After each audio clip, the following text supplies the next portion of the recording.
கிறிஸ்துவுக்குள்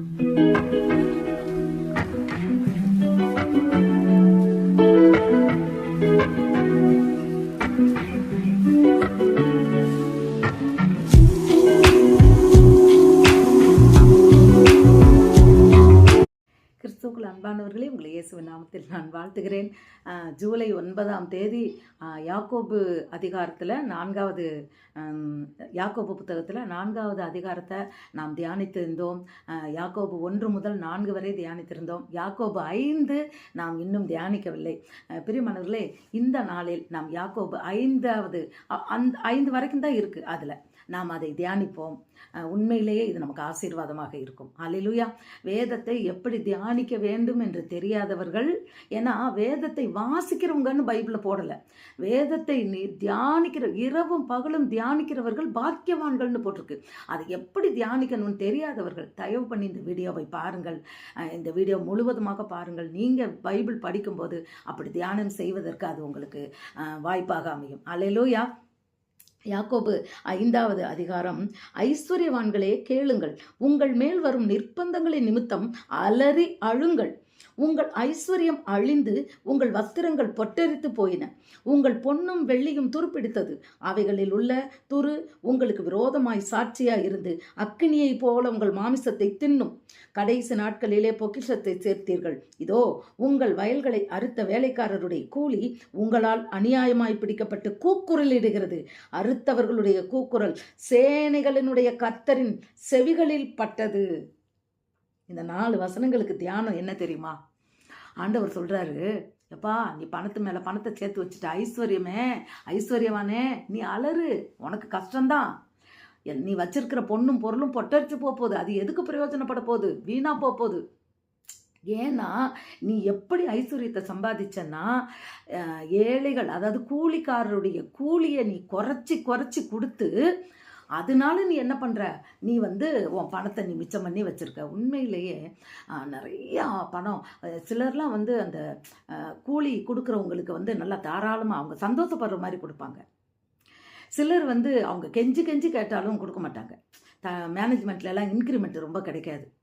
ஆனால் ஒரு சில இதில் கேட்காமையே வருஷத்துக்கு வளவுன்னு கொடுப்பாங்க. அதுபோல் கவர்மெண்ட்டு வேலைன்னா கட்டாயம் கிடச்சிக்கிட்டே இருக்கும். ஏன்னா ஆண்டவர் நமக்கு நன்மை செய்கின்ற தேவன் இல்லையா? ஆனால் இந்த பணம் எப்படி அந்த ஐஸ்வர்யவான் சேர்த்து வைக்கிறான் அப்படின்னா, அடுத்தவங்களுக்கு கொடுத்தா ஐஸ்வர்யம்லாம் சேராதுல்ல, காலியாகும்ல. அடுத்தவனுடைய நீ கள்ளத்தராசு கர்த்தருக்கு அருவருப்புன்றாரு.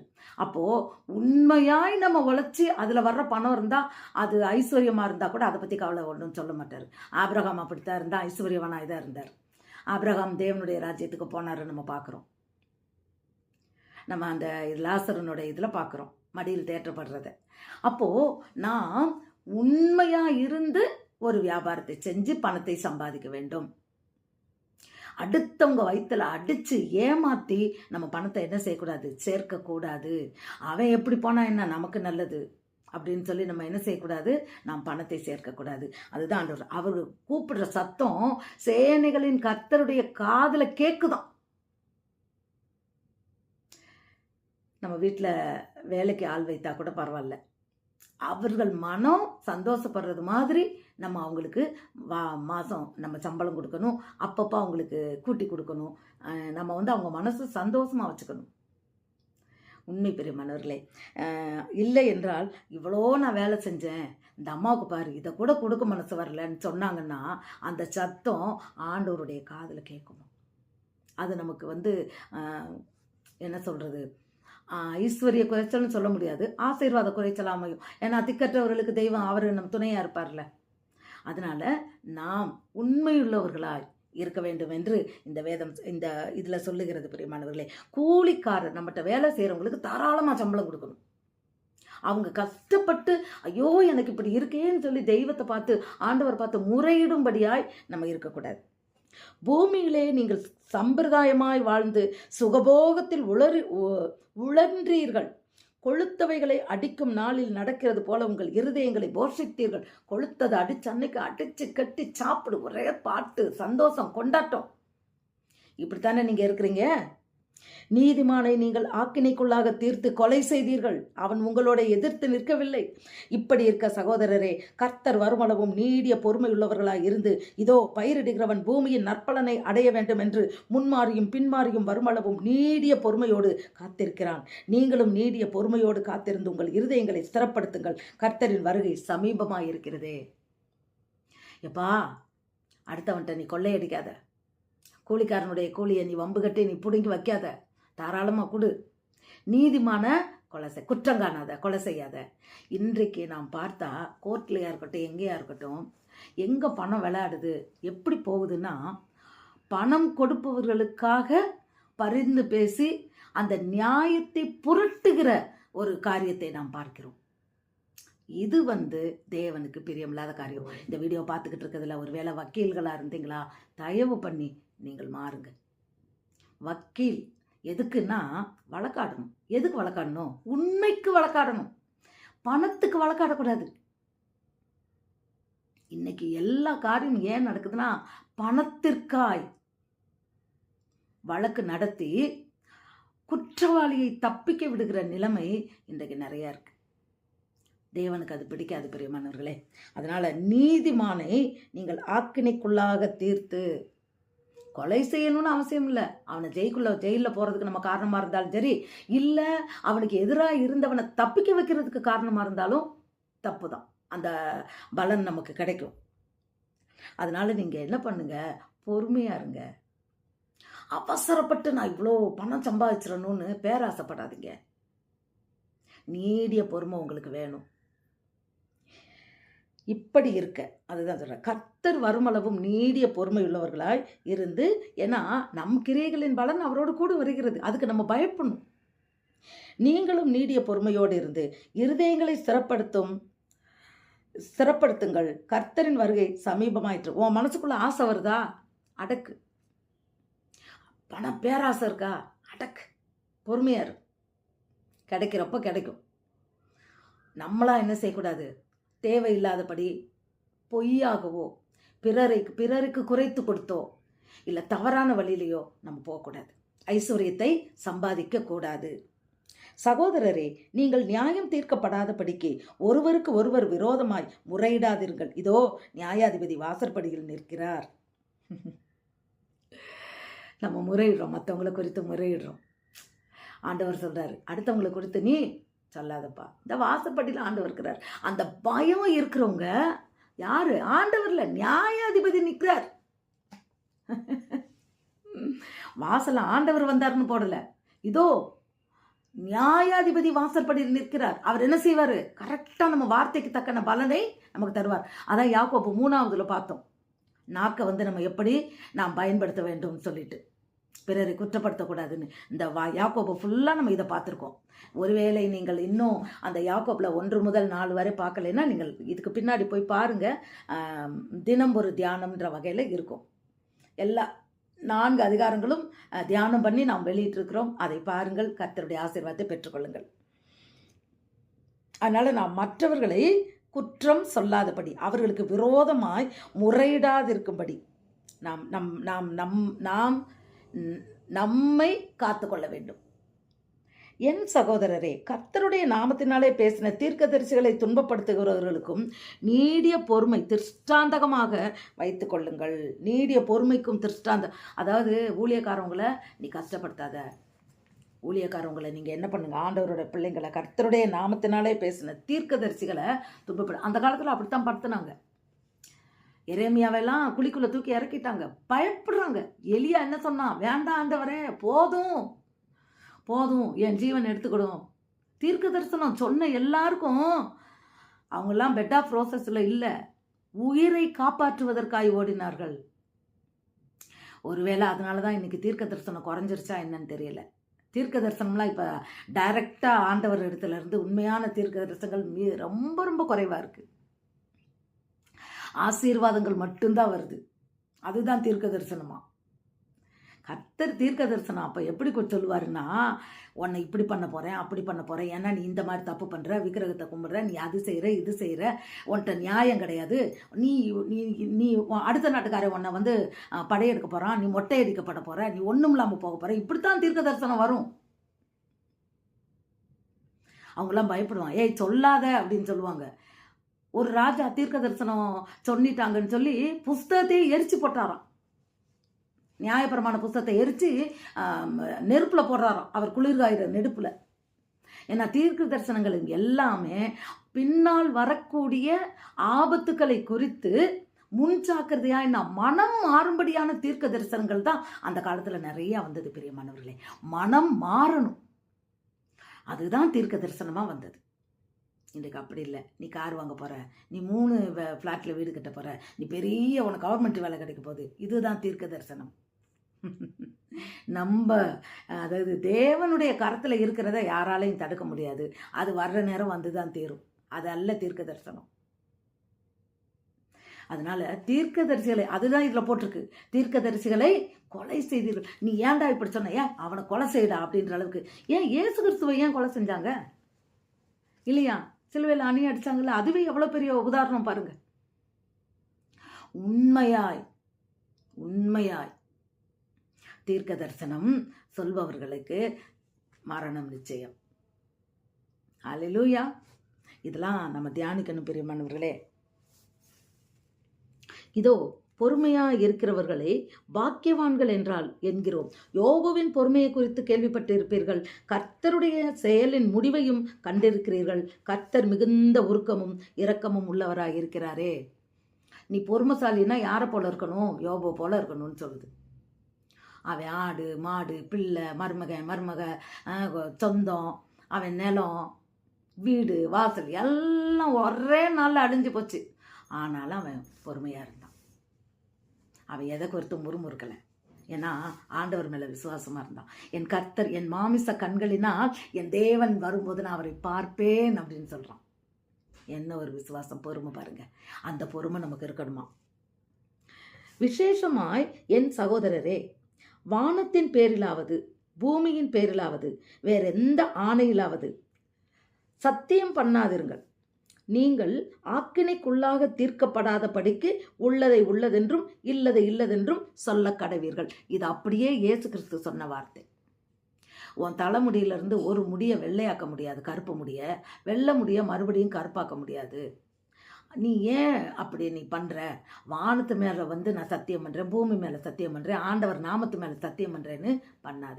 உள்ளதை உள்ளதுன்னு இல்லது இல்லதுன்னு சொல்லு. ஆமான்னா ஆமாம், இல்லைன்னா இல்லை, அவ்வளோதான். சத்தியம் பண்ணாத. கிறிஸ்தவர்கள் சத்தியம் பண்ணக்கூடாது. இன்னைக்கு நம்ம தியானத்தில் கற்றுக்கொண்ட ஒரு பாடம் தியானம். நாம் சத்தியமா அப்படின்ற வார்த்தை சொல்லக்கூடாது. அவங்க நம்பலைன்னா கூட பரவாயில்ல, ஆண்டவருக்கு தெரியும்ல இல்லையா? ஏன்னா இன்னைக்கு அதை நம்ம கேட்டுட்டோம். ஆண்டவர் அதை சொல்லிட்டார். உள்ளதை உள்ளதென்றும் இல்லதை இல்லதென்றும் சொல்லுங்கள். அதனால் நாம் எதன் மீது, வானத்தின் மேலும் பூமியின் மேலே, உன் பிள்ளை மேலே, நான் பைபிள் மேலே, இப்படி எதன் மேலேயும் நாம் சத்தியம் பண்ணக்கூடாது. ஹல்லேலூயா. உங்களில் ஒருவன் வியாதிப்பட்டால் அவன் சபையின் மூப்பரை வரவழைப்பானாக. அவர்கள் கர்த்தருடைய நாமத்தினாலே அவனுக்கு எண்ணெய் பூசி அவனுக்காக ஜெபம் பண்ண கடுவார்கள். அந்த காலத்தில் சபை மூப்பர்கள்னு சொல்கிறவங்க அவ்வளவு ஒரு தேவனுக்கு பயந்தவர்களாய், தேவனுடைய அபிஷேகம் பெற்றவர்களாக இருந்தாங்க.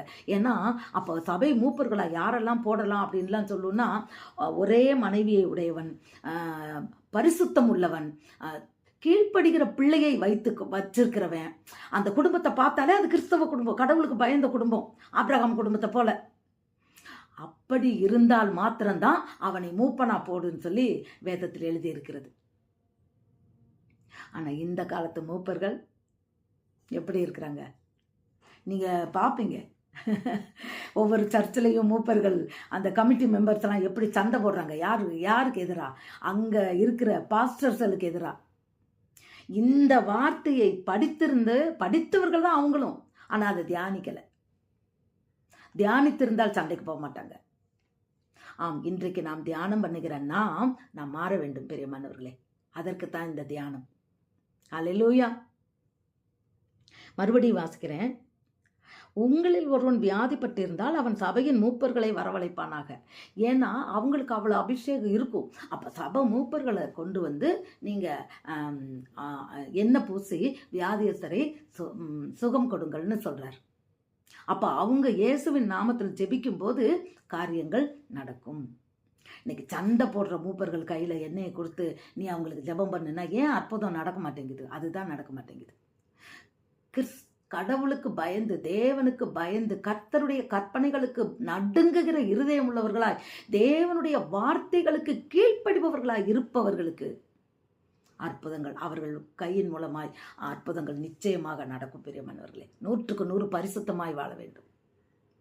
பரிசுத்தம் இல்லாமல் தேவனை தரிசிக்க முடியாது. தேவன் அவர் இடத்துல இருக்கும்போது தான் அற்புதம் பண்ண முடியும். அவங்க விரல்னால அற்புதம் நடக்காது. அவங்களுக்குள்ள இருக்கிற ஆண்டவர் மூலமாய் அற்புதம் நடக்கும். விரலை நீட்டும் போது அற்புதம் நடக்கும். ஹல்லேலூயா. அப்போ நம்ம அவ்வளோ பரிசுத்தமாக இருக்கணும். மூப்பர்களுக்கு அந்த பரிசுத்தம் அவசியம், எல்லாருக்குமே அவசியம். அப்பொழுது விசுவாசமுள்ள ஜெபம், நல்லா கேளுங்க, அப்பொழுது விசுவாசமுள்ள ஜெபம். மூப்பர்கள் வந்து ஜெபிக்கலாம், ஆனாலும் விசுவாசமுள்ள ஜெபம் பிணியாளியை ரட்சிக்கும். கர்த்தர் அவனை எழுப்புவார். அவன் பாவம் செய்கிறதானால் அது அவனுக்கு மன்னிக்கப்படும். வியாதி ஏன் வருது அப்படின்னா, பாவம் செஞ்சதுனால வியாதி வருது. அது உண்மை. ஏன்னா ஆண்டவர் அநேக நேரங்களில் சொல்றாரு, இனி நீ பாவம் செய்யாத, இனி நீ பாவம் செய்யாத, உனக்கு கேடு உண்டாகும்படி நீ இனிமேல் பாவம் பண்ணாத. சுகம் கொடுத்துட்றாரு. அப்புறம் சொல்றாரு, நீ பாவம் செய்யாத. அப்போ அவன் பாவத்தின் சம்பளம் தான் அந்த வியாதி. அவனால் நடக்க முடியல, படுக்கையில் கிடக்குறான். அப்போ நம் தேவனிடத்துல நாம் என்ன செய்யணும்? பாவம் செய்திருந்தால் அதை அறிக்கை செய்து தேவனிடத்தில் சுகத்திற்காய் நாம் ஜெபிக்க வேண்டும். உங்களுக்கு அதெல்லாம் தெரியல இல்லையா? அதனால தான் அவர் சொல்றாரு, மூப்பர்கள் கையில எண்ணெய் கொடுத்து பூச சொல்லுப்பா. விசுவாசம் உள்ள ஜெபம். ஏன்னா ஆண்டவரே சொல்லியிருக்கிறார்ல, சீஷர்களுக்கு கொடுத்த ஒரு வாக்குத்தத்தம் என்ன? என் நாமத்தினால் நீங்க பிசாசுகளை துரத்துவீங்க, சுகம் தருவீங்க, நான் செய்யறதை காட்டிலும் இன்னும் எல்லாம் செய்வீங்கன்னு சொல்லிட்டு போயிட்டார்ல. அப்போ தேவனுடைய பிள்ளைகளாக இருப்பவர்களுக்கு கர்த்தர் கொடுத்த ஒரு அற்புதம், கர்த்தர் கொடுத்த ஒரு கிஃப்ட் என்ன அப்படின்னு சொன்னால், ஜெபத்துக்கு பதில் கிடைப்பது. அது எப்படிப்பட்ட ஜெபமா? விசுவாசம் உள்ள ஜெபம். சும்மா ஐயோ இந்த ஆளுக்கு சோமாலையோன்னு பயந்துகிட்டு இல்லை. விசுவாசம் உள்ள ஜெபம் பிணியாளியை ரட்சிக்கும், அவன் பாவங்கள் மன்னிக்கப்படும். ஆண்டவர் அற்புதம் செய்கிறார். அற்புதம் செய்கிறது ஜெபிக்கிறவங்க இல்லை, மூப்பர் இல்லை, பாஸ்டர் இல்லை, ஜெபிக்கிறவங்க இல்லை. அற்புதம் என்பது தேவனுடைய கரங்களிலிருந்து வருவது.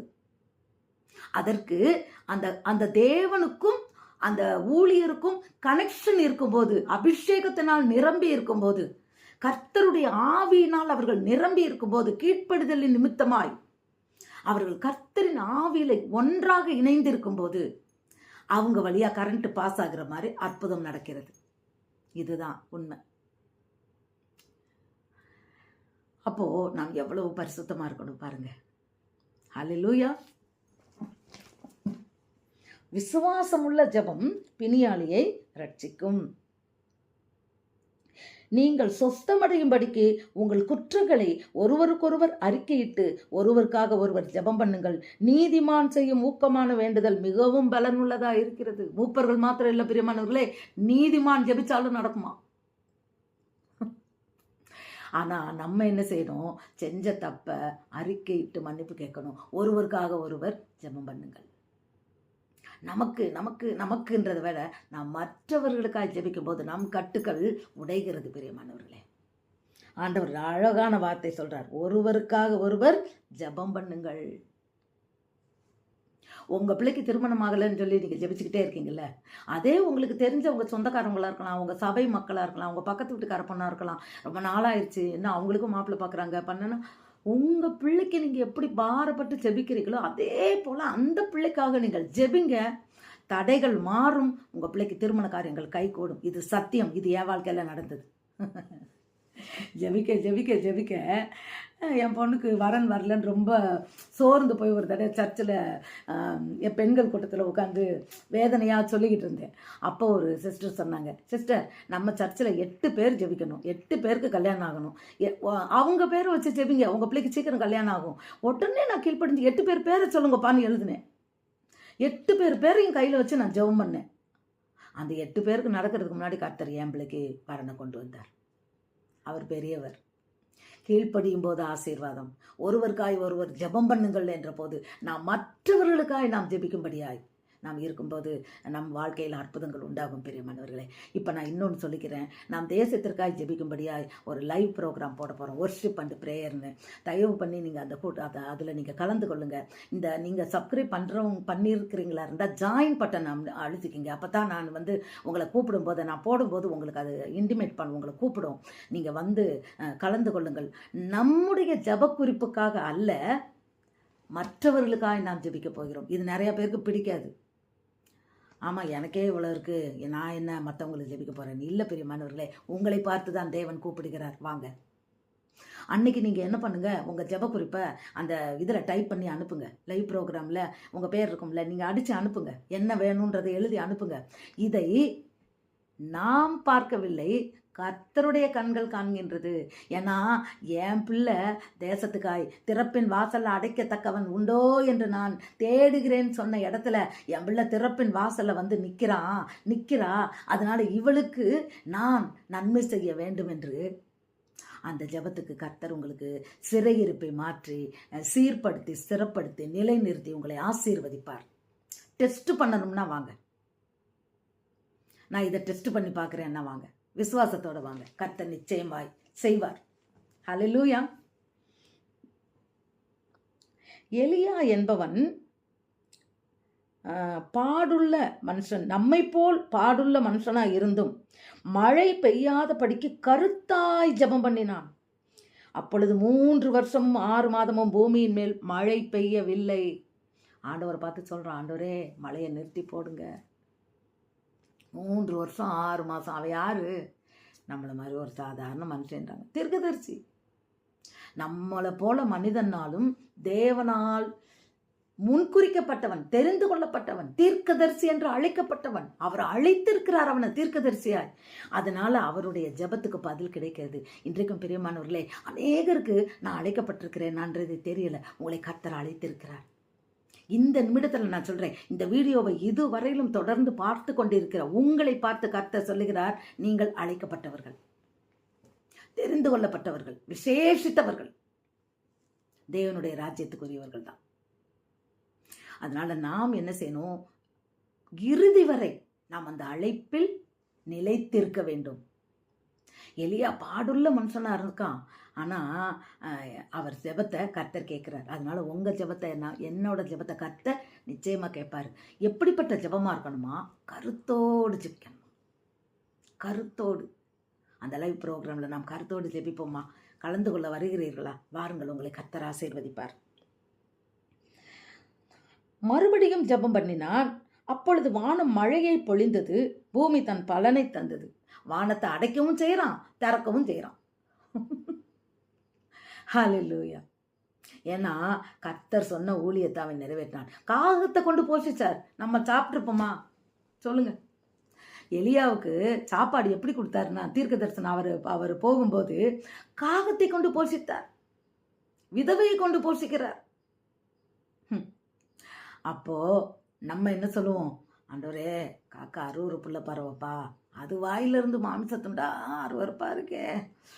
இல்லை ஆண்டவரே, வேறு எத்தனையோ இருக்கும், அது இதுன்னு இருக்குது, எது மூலமானாலும் நீங்கள் கொடுங்க, எப்படினாலும் கொண்டு வந்து உங்கள் தூதன் மூலமானாலும் போசிச்சுட்டு போகிறங்க. இல்லை வானத்தில் மண்ணா பொழிஞ்சது போல் கூட கொடுத்துருங்கப்பா, எனக்கு ஒரு அப்பத்தை டொப்புன்னு போட்டுருங்கப்பான்னு கேட்போம். நான் கேட்பேன். ஆனால் கர்த்தர் உண்மையிலேயே அந்த தீர்க்கதரிசி அருமையாய் காகத்தை கொண்டு போஷித்த எத்தனை காலங்கள். அது ஒரு சின்ன இறைச்சி துண்டையும் அப்பத்துண்டையும் தூக்கிட்டு வந்து கொடுக்குமா. அதன் மூலமாய் போஷிக்கிறேன்னு சொல்லி, நீ கேதார் ஆற்றாண்டை நான் சொல்கிற வரைக்கும் நீ அங்கே இருன்னு சொன்னாருன்னு கீழ்ப்படிந்தான். அதனால தான் வானத்தை அவனால் திறக்க முடிந்தது, மூட முடிந்தது. நீங்களும் நானும் தேவனுடைய சத்தியத்திற்கு 100க்கு 100 கீழ்ப்படிந்தால் நமக்கும் வானம் திறக்கப்படும், நமக்கும் வானம் மூடப்படும். நிச்சயமாக இது உண்மை. நாம் எல்லாவற்றிலும் கீழ்ப்படிந்து தேவனுடைய பிள்ளைகளாக அதுக்கு தானே இந்த தியானம் பண்ணுறோம். நாம் எப்படியெல்லாம் இருக்கணும், எப்படியெல்லாம் இருக்கக்கூடாதுன்னு தியானம் பண்ணுறோம்.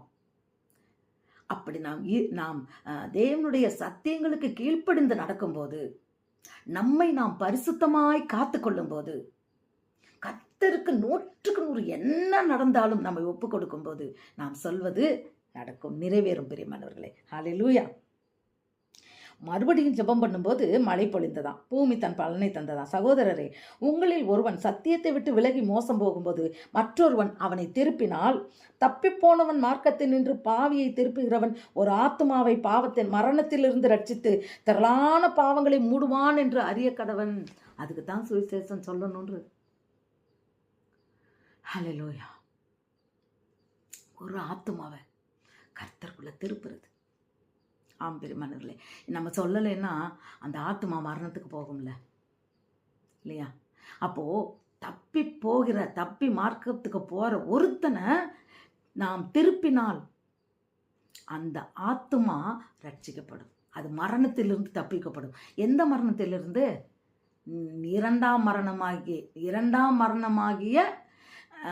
இரண்டாம் மரணத்திற்கு தப்பிக்கப்பட்டு நித்திய ஜீவனை அவன் பெற்றுக்கொள்வான். எத்தனை பெரிய பாக்கியம் பாருங்க.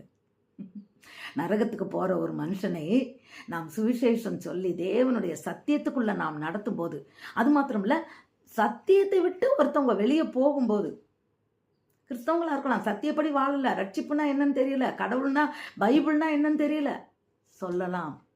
அவர்கள் மனம் மாறி அவர்கள் தேவனிடத்தில் திரும்பும்போது, என ஆண்டவர் சொல்றாரு, பரலோக ராஜ்யம் சமீபமாக இருக்கிறது, மனம் திரும்புங்கள்.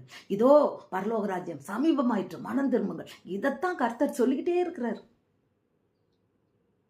யோவான் ஸ்நானகன் சொன்னாரு, இயேசு கிறிஸ்து சொன்னாரு, அவருடைய பிரதிநிதியா நம்ம சொல்லணும்.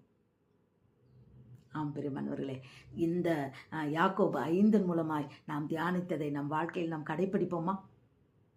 ஒருவேளை நம் மூப்பராக இருந்தா, இல்லை வக்கீலாக இருந்தா, நியாயாதிபதிக்கு பயந்து நாம் உண்மை மட்டும் செய்யணும். கூலிக்காரங்களுடைய கூலியை நம்ம என்ன செய்யக்கூடாது? பிடிச்சு வைக்கக்கூடாது. உண்மையுள்ளவர்களாக இருக்கணும். ஒருவருக்கு ஒருவர் ஊக்கமாய் ஜெபம் பண்ணணும், கருத்தாய் ஜெபம் பண்ணணும். பிணியாளிகளுக்காக நாம் விசுவாசத்தோடு நாம் ஜெபம் பண்ணணும். எத்தனை சத்தியம் சொல்லியிருக்காங்க பாருங்க. இதெல்லாம் நம்ம வாழ்க்கையில் ஃபாலோ பண்ண ஒரு அதிகாரம் தான், அதில் எவ்வளோ சத்தியம். கிட்டத்தட்ட ஹோல் பரிசுத்தமும் இந்த ஒரு அதிகாரத்தில் வந்துருச்சே பாருங்க. ஒருவர் குற்றம் சொல்லாத, ஒருவருக்கு ஒருவர் ஜெபம் பண்ணு, உண்மையாயிரு, சத்தியம் பண்ணாத. பாவியா மரணத்துக்கு போற ஒரு ஆத்மாவை ஆண்டவர் இடத்துல சத்தியத்தின் பாதையில திருப்பு. தேவனுடைய சத்தம் நம் காதுகளில் கேட்டதா? இதுதான் கர்த்தருடைய சத்தம் பிரியமானவர்களே. அவருடைய சத்தம் நம் காதுகளில் கேட்கும் போதுதான், அவருடைய சத்தம் நம்ம காதில் கேட்கறத காட்டிலும் இருதயத்தில் கேட்கும், கிரியை செய்யும். உள்ளுக்குள்ள இருந்து அவரோட சத்தம் கேட்கும். அப்படி கேட்கிற ஒரு மனிதன் பாக்கியவான்.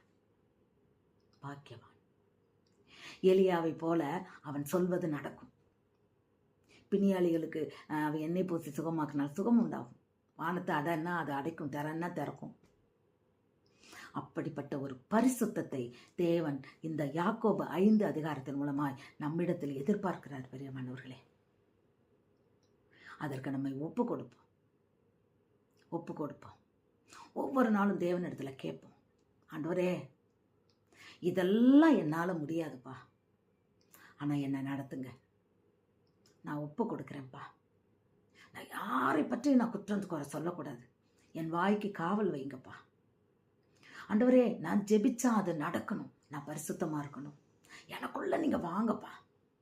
நீங்கள் எனக்குள்ள இருந்து என்னக்காய் நீங்கள் உம்முடைய அந்த அவர் சொல்கிறார், உன் வாயா நான் இருப்பேன்றார் மோசையை பார்த்து. அதுபோல் நாம் ஜெபிச்சா அது தேவ சத்தமாய், கர்த்தருடைய அந்த அபிஷேகமாய் அது வெளிவந்து அது அற்புதம் செய்ய வேண்டும் பெருமானவர்களே. எலியாவை போல பாடுள்ள மனுஷனாக இருந்தாலும், எப்படி கர்த்தருக்கு கீழ்ப்படிந்து நடந்தானோ அதுபடி நாம் கீழ்ப்படுதலை எலியான்னு பார்த்தோன்னே நமக்கு தெரிய வேண்டியது கீழ்ப்படிதல். காகத்துக்கு போஷித்து அவன் சாக போகிறான், செத்துருவேன்னு சொல்கிற நிலைமைக்கு வேதனைப்பட்டான். ஆனாலும் கர்த்தருக்கு 100க்கு 100 கீழ்ப்படிந்தான். நாமும் 100க்கு 100 கீழ்ப்படிந்து அற்புதங்களை அடையாளங்களையும் செய்து பாவியாக இருக்கிற ஒரு மனுஷனை தேவனிடத்தில் திருப்பி பரலோகத்தில் சந்தோஷம் கொண்டு வர வேண்டும். இதற்கென்றே கர்த்தர் உங்களை என்னையும் வைத்திருக்கிறார். ஒப்புக்கொள்வோமா? தேவன் கொடுத்த இந்த தியானத்திற்காய் தேவனுக்கு நான் நன்றி செலுத்துகிறேன்.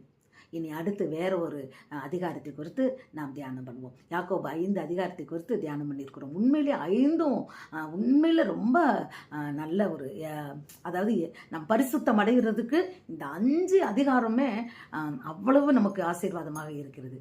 நீங்கள் ஒன்றைத்தான் பார்த்துருக்கிறீங்க, மீதி நாளை பார்க்கலன்னா பாருங்கள். கர்த்தர் உங்களை அளவில்லாமல் ஆசீர்வதிப்பாராக. God bless you.